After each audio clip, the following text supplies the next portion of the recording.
కర్నూలు జిల్లా గోనెగండ మండలంలోని గాజులదిన్న ప్రాజెక్టును జిల్లా ఎస్పీ బిందు మాధవ్ సందర్శించారు. ప్రాజెక్టులోకి నీరు అధికంగా వచ్చి చేరుతూ ఉండటంతో ప్రాజెక్టులో పెరుగుతున్న నీటి సామర్థ్యం గురించి అధికారులను అడిగి తెలుసుకున్నారు. గంజహల్లి, ఐరన్ బండలో గ్రామాల్లో హంద్రి వాగు నీరు ఉధృతంగా ప్రవహిస్తూ ఉండటంతో అక్కడ కూలీలు చిక్కుకొని ఇబ్బందులు పడ్డ విషయంపై ఎస్పీ బిందు మాధవ్ ఆరా తీశారు. అనంతరం ఎస్పీ మాట్లాడుతూ అక్కడక్కడ వాగులు వంకలు పొంగి పొర్లుతున్నాయని, అయితే వరద నీటి ప్రవాహంపై ప్రజలకు ముందస్తు సమాచారం లేకపోవడంతో వరదలో చిక్కుకుంటున్నారన్నారు. నీటి ప్రవాహం ఎక్కువ వచ్చే ప్రాంతాలను ముందుగానే గుర్తించి పోలీసులకు సమాచారం ఇస్తే అటువైపు ప్రజలు వెళ్లకుండా అప్రమత్తంగా ఉండేటట్టు చూస్తామని తెలిపారు.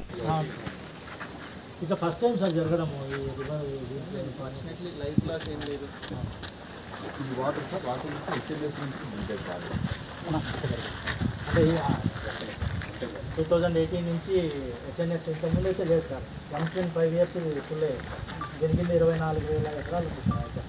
4 మండలాల్లో 26 villages. అది కాక 3 డ్రింకింగ్ స్కీమ్స్ ఉన్నాయి సార్. బండగట్టు అని ఒక డ్రింకింగ్ స్కీమ్ ఆర్డబ్ల్యూసీ వాళ్ళది, దాని కింద 27 విలేజ్లకి వాటర్ సప్లై. కృష్ణగిరి దూరం లేదు సార్.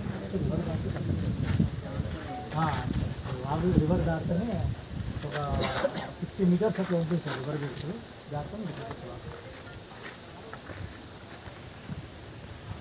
మోస్ట్లీ అంత రైల్గా వర్క్ జరుగుతుంది సార్. అంత లోపల వాటర్ వస్తుంది. అందుకే స్టాప్ లాగ్ ఎలిమెంట్స్ అక్కడ పెట్టుకుంటుంది, నీళ్ళు బయటికి వేస్తుంది.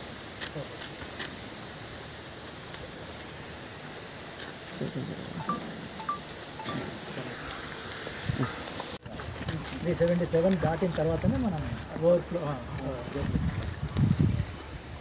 6 గేట్లు ఉన్నాయి సార్ దీనికి. ఇది వచ్చేసి 1971లో కన్స్ట్రక్ట్ చేశారు.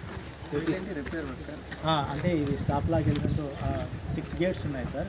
ఇది ఇంప్రూవ్మెంట్ వర్క్ జరుగుతుంది సార్. ఇది 1 TMC పెంచేదానికి. ఇది నిన్న ఒక 20 to 30 లేదు సార్. రిసీడ్ అంటే ఈ వాగు రిసీడ్ అయింది సార్, తగ్గిపోయింది. ఇక్కడ ఏం చేశారంటే Ganjahalli along the river villages ఉన్నాయి సార్. వీళ్ళు ఏం చేశారు, ఇక్కడ పొలాలు వాళ్ళు నీళ్ళు ఉన్నప్పుడు మోటార్లు వేసుకుంటారు, పంపులు వేసుకొని పెట్టుకుంటారు.